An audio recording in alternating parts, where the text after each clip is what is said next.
বৌদি happy birthday. তোমার মনে ছিল দিনটা? হ্যাঁ অবশ্যই, তোমার বার্থডে কি আমি ভুলতে পারি? সবাই ভুলে যেতে পারে, আমি না। বৌদি আসছে দাদা। বৌদি আমার গিফট রাতে দিচ্ছি, এই টিফিন তো নিয়ে যাও। ওকে বাই বৌদি। বাই।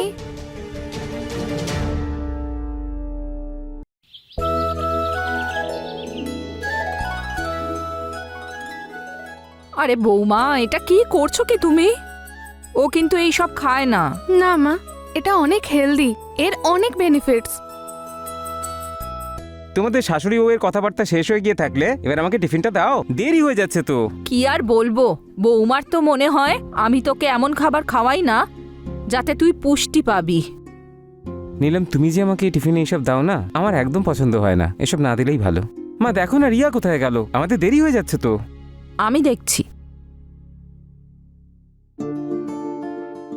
শোনো না, আজকে ওটা নিয়ে আসবে, অনেক দিন হয়ে গেছে। কি নিয়ে আসবো আমাকে বলো।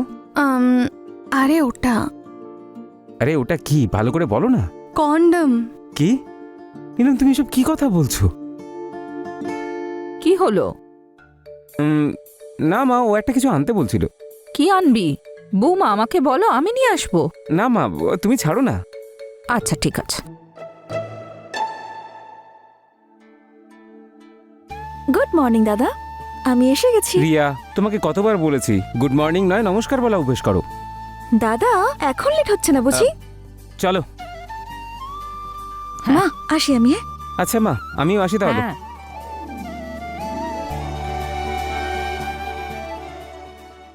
তুমি এটা কবে বুঝবে?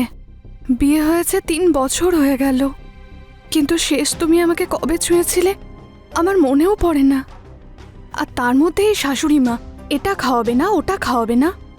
কি করব আমি, কোথায় যাব কিচ্ছু বুঝতে পারছি না। বৌদি আরে, তোমার স্থান তো আমার মনে।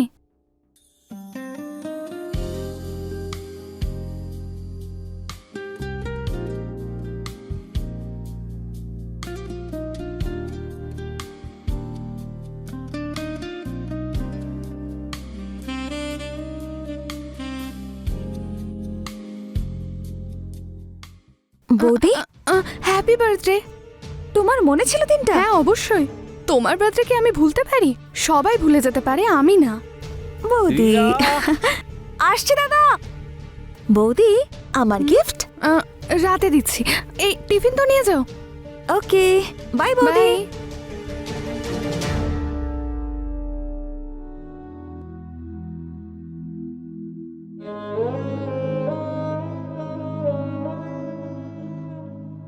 তুই কে? এটা কি সেই চেহারা? কিন্তু কখনো মনে হয় এর মধ্যে আর প্রাণ নেই।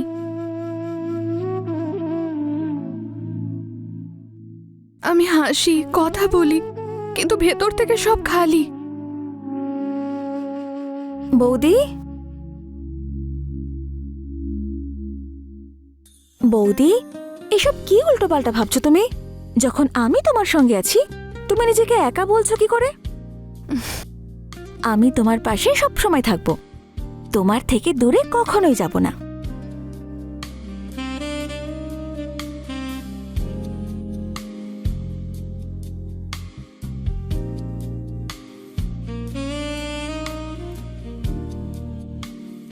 রিয়া, সত্যি বলতে আমি এখন একটু শান্তি পাচ্ছি। বৌমা,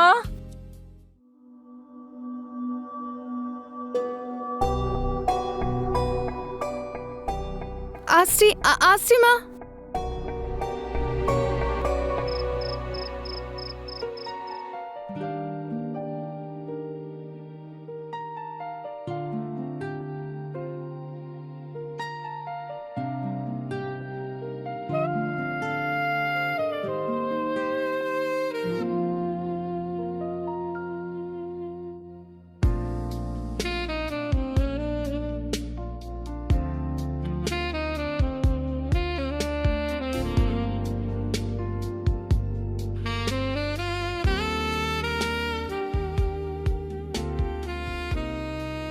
রিয়া, তুমি জানো তোমাকে এই ড্রেসটাতে খুব সুন্দর লাগছে।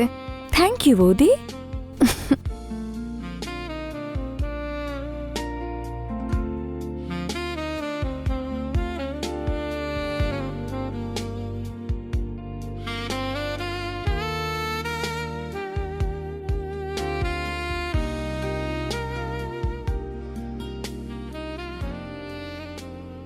Happy birthday dear Riya.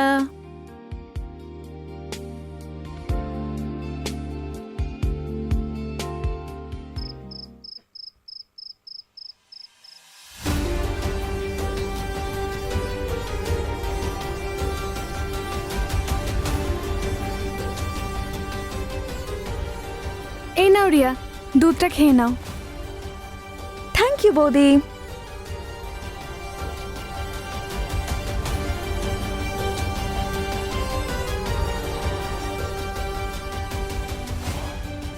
এই নাও, এটা তোমার জন্য।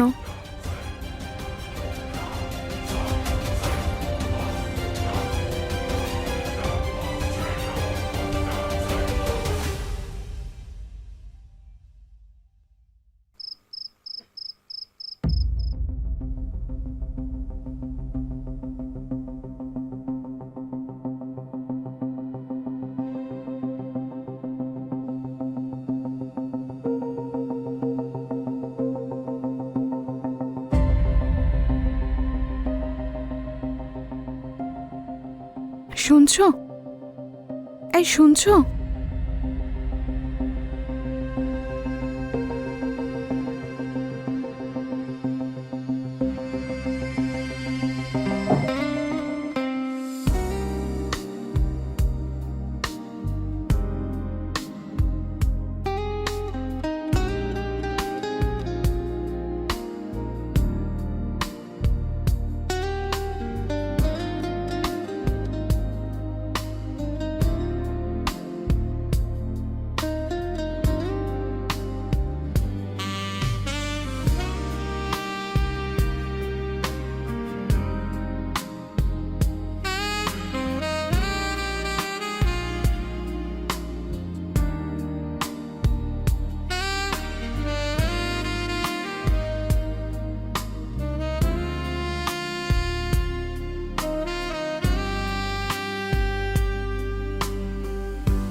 রিয়া, মা, রিয়া কোথায় তুমি? তাড়াতাড়ি এসো।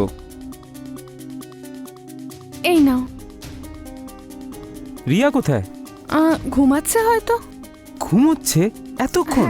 হ্যাঁ, ক্লান্ত হয়ে গেছে হয়তো, আজকে মনে হয় যাবে না। আর মা? মায়ের কথা ঠিক জানি না, রিয়া ঘুমাচ্ছে। আচ্ছা ঠিক আছে, আমি বেরোচ্ছি, তুমি খেয়াল রেখো নিজে। ঠিক আছে।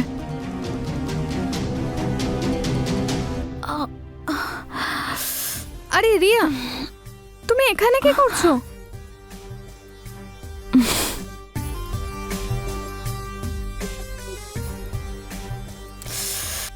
আরে তোমার সঙ্গে দেখা করতে এসেছিলাম, দেখো না সারা গা হাত পায়ে কি ব্যথা করছে। কোথায় কোথায় ব্যথা করছে?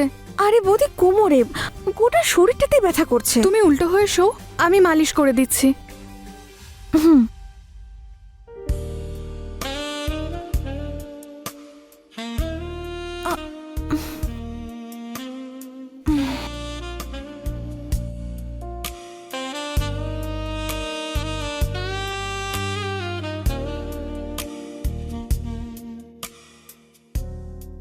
বৌদি খুব ব্যথা করছে। কোথায় ব্যথা হচ্ছে? এখানে এখানে? ঠিক আছে, আমি মালিশ করে দিচ্ছি, তুমি ভালো করে গরম জলে স্নান করো।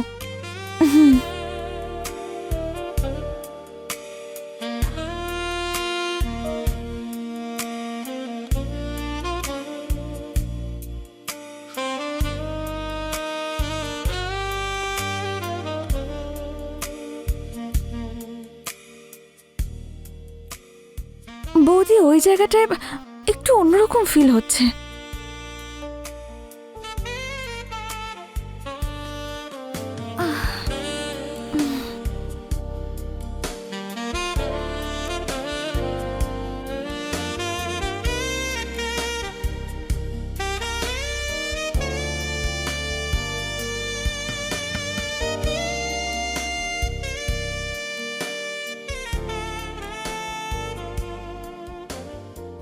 রিয়া, এবার তুমি একটু ঘুমানোর চেষ্টা করো। আরে রিয়া, এ তো ঘুমিয়ে পড়েছে।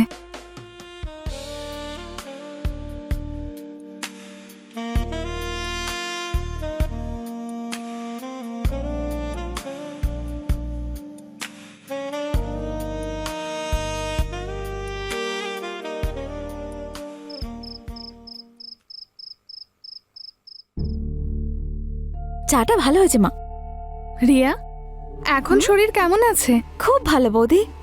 আর গরম জলে স্নান করার পরে তো শরীরটা একদম ঝরঝরে হয়ে গেছে।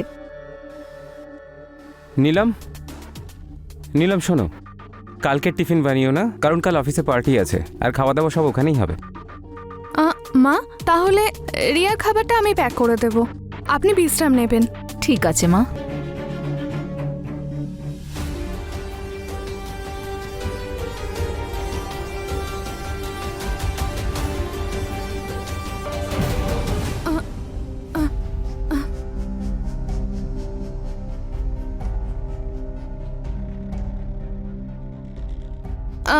মা, কিছু লাগবে আপনার? হ্যাঁ বৌমা, জল নিতে এসেছি। দাঁড়ান দিচ্ছি। না না, ছেড়ে দাও, আমি নিয়ে নেব। ঠিক আছে। আর এই আরেকটা গ্লাস কার জন্য? রিয়ার জন্য? হ্যাঁ, রিয়ার জন্য।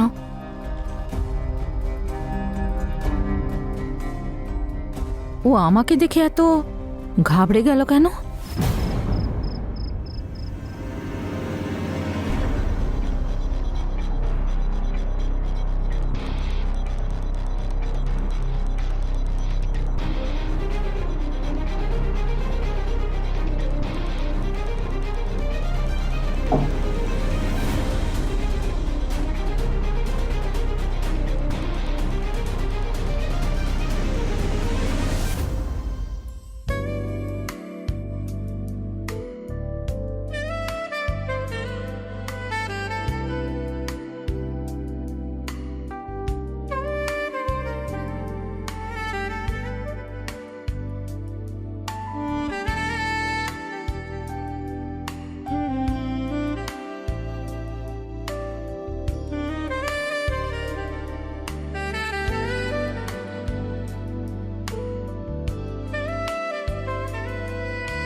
আরে বাবা, আমি একটু মন্দিরে যাব, ছেড়ে দিবি? ঠিক আছে, এতে আবার জিজ্ঞেস করার কি আছে? চলো মা, আমি তোমাকে ছেড়ে দিচ্ছি। চল।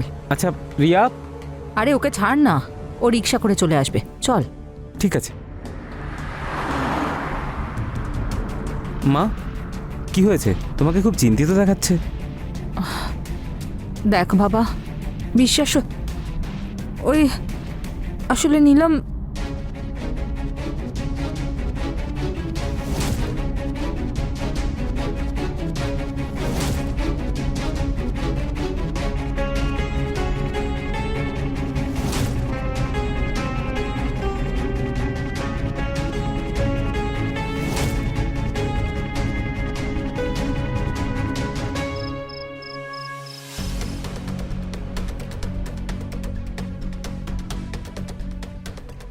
আরে তুমি এসে গেছো, চলো খাবার দিয়ে দিই, তুমি ফ্রেশ হয়ে নাও।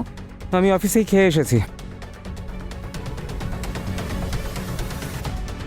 চলুন মা, খাবার খেয়ে নি। রিয়া যা গিয়ে হেল্প কর। না না মা, থাক, আমি করে নেব।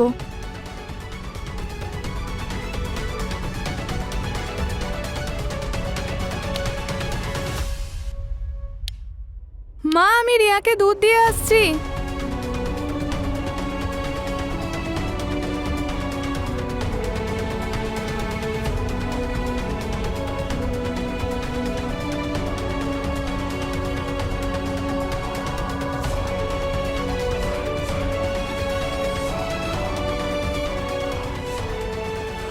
কি গো শুনছো?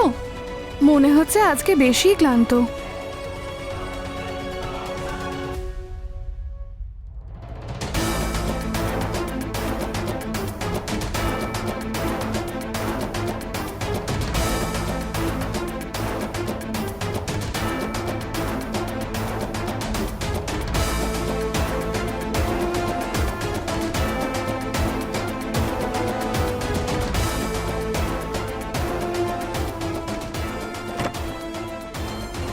নীলম,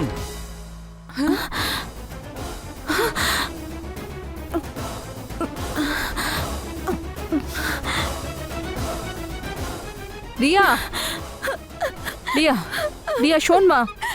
রিয়া, না না মা, না না না।